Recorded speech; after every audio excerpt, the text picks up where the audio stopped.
for him. So what we're actually going to be seeing is a scene from The Adventures of Tom Sawyer that's called Whitewashing the Fence. And what I'd like to do is introduce to you one at a time each of our characters before they begin in the order that they appear in the play. So starting with our narrator, Heidi Weinberg. Yay. And Aunt Polly, Eliezer Spiegel. Tom Sawyer, Zev Frankel. Yay! Hey. Tom's younger half-brother, Sid, Moshe Sada.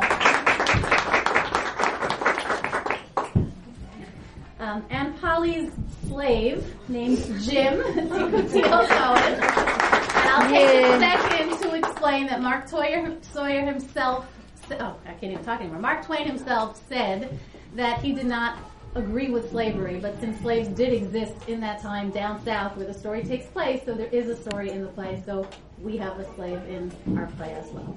So we're not saying it's a good thing, it's just there.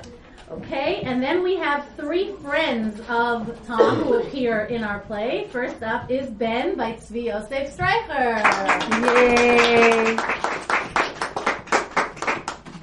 Yay! Very cool. And we have Billy, Moshe Sada.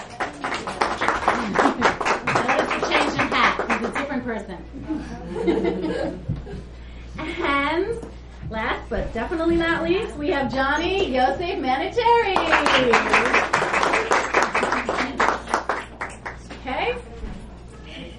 And I think we're ready to begin. Everybody has a book? We're all good? Loud and slow, guys. It was Friday morning before school, and Aunt Polly was searching high and low for her nephew Tom. She called and called, and finally heard a sound behind her. When she turned around, there he was. What have you been doing, Tom? Nothing. Nothing? Look at your hands and look at your mouth, all covered in strawberry jam. 40 times I said, if you don't let that jam alone, I'd skin you. Hand me that switch. Quick, Aunt Polly, look behind you. Polly whirled around. When she did, Tom fled out of the house, scrambled over the fence, and lit off down the road. Aunt Polly shook her head and began to chuckle. That boy has played enough tricks on me, and I still fell for it. I know I should lash him, but he's my dead sister's son. I haven't got the heart for it. Tom skipped school that day, and Aunt Polly suspected as much. She spent much of supper trying to trick him into admitting it.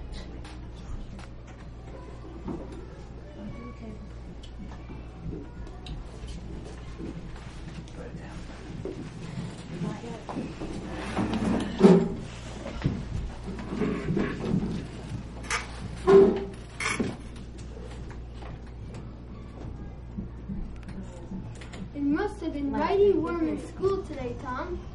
Yes, Did it make you want to go swimming, Tom? No, or at least not very much.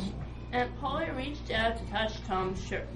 As soon as she did that, Tom realized that she was up to. But since it was so hot out today, some of us pumped water on our heads. See, mine's still damp. Well, I was sure you played hooky. Let me see. Let me see your shirt collar where I sewed it this morning. I know it would have torn if you had taken it off to go swimming.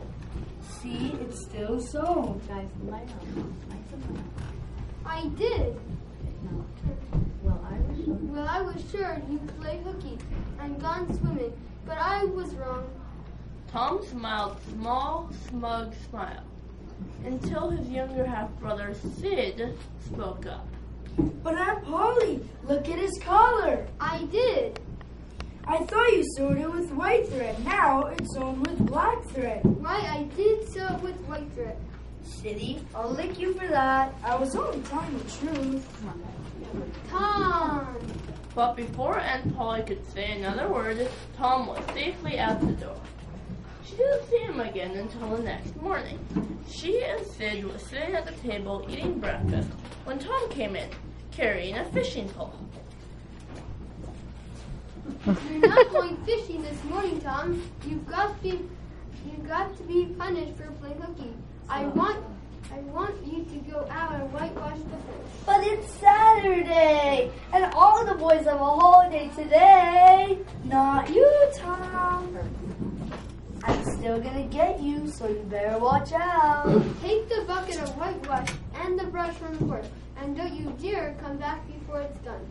Yes, Yes. Tom stood, brush in hand, and surveyed the fence. It was 9 feet high and 30 yards long. He thought of all the fun things the other boys would be doing today. Fishing, swimming, searching for treasure, and felt worse and worse. He saw Jim skip out the gate with a tin pail to fetch water from the town pump. Tom had always thought of this as a hateful job, but now it didn't strike him so. Say, Jim, I'll fetch the water if you'll whitewash some. Can't, Mr. Tom. Oh, Mrs. told me you're going to ask me to whitewash. And she also told me I better mind my own business and move along, or else. Oh, never mind what Auntie says. Give me the bucket. I'll only be gone a minute. She'll never know. I don't dare because I know she'd tar me. Indeed she would. Oh, come on. I know she talks awful, but talk don't hurt. But she said she'll whack me. What will she whack you with? Her thimble? That's the worst she ever does. And you know it, Jim. Now give me your bucket. Jim was wavering. I'll give you a marble, that alabaster one you've always got your eye on. I do like the white alley marble, Tom, but I'm truly afraid of tall Mrs. I'll show you my sore toe. It's turning all different colors. Blue, purple, and orange. Such an offer was too much for Jim to resist. He took the marble and bent down as Tom began to unwind a lengthy bandage from around his big toe.